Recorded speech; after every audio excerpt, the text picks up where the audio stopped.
I find it hard to sympathise with a man who breaks into someone's house, threatens the owner, and then ends up losing his life. I'm sorry, but that's just the way that I see it, as harsh as that might sound. I certainly don't take any pleasure in hearing about a burglar that's been killed by a homeowner. This is exactly what happened in last week's major news story from Broken Britain. This 78-year-old man was arrested on suspicion of murder after a struggle which he was involved in left one of the robbers of his house dead. He has since been released without charge, which I believe is good, because I don't believe for 1 second that this was murder. Murder is premeditated and is blatant. If this burglar hadn't broken into his house, he would still be alive today. That's why you cannot call this murder. After watching The Right Stuff earlier on, I knew I was going to make a video on this topic. I have yet to hear you acknowledge the girl, his daughter, who hasn't, as far as I know, done anything. And she's lost her dad. Matthew Wright of The Right Stuff is talking about the daughter of the burglar that was killed.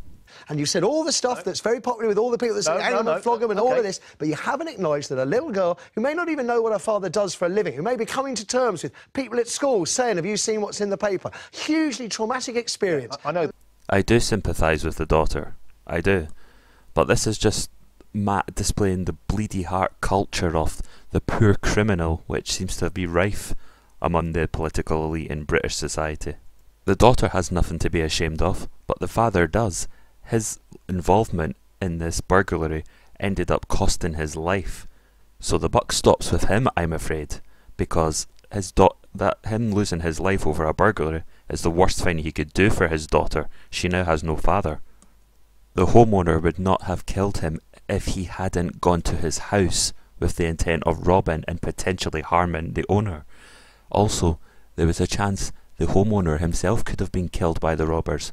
That sort of shit happens. Where's her? Where are the feelings for her? I do a lot of work in prisons with really violent guys and understanding the genesis of how they got to where they are in life and those choices they made. I'm au fait with that. And I've met serious psychopaths who were forced down a route of bad choices through the chaos they grew up in. I'm with that. She has every right to grieve. This is the wrong place. It feels menacing. It's a shame that there was only a little bit of this debate that I could find on the internet, because this guy here is pretty much on point with everything that he was saying. He said earlier on in that debate that he who lives by the sword dies by the sword, in regards to the man who was killed entering someone's house. Died, but it feels menacing and it's intimidating, isn't it? It is intimidating. For everyone around that area to see those. Is it intimidating, or have we become the kind of society where we, I don't know what's happened to Christianity. It's been cucked by its heretical pontiff. Actually, where you do begin to forgive people who weren't guilty, but they love the guy. I'm sure even the most devout Christian would be forced to defend themselves if someone armed came into their house. There were supposedly 2 or 3 robberies in quick succession in the street that this incident happened, so naturally the homeowner was going to be, on high alert, so that if anyone did come in, he would be prepared. Look, it's a shame that this burglar has lost his life.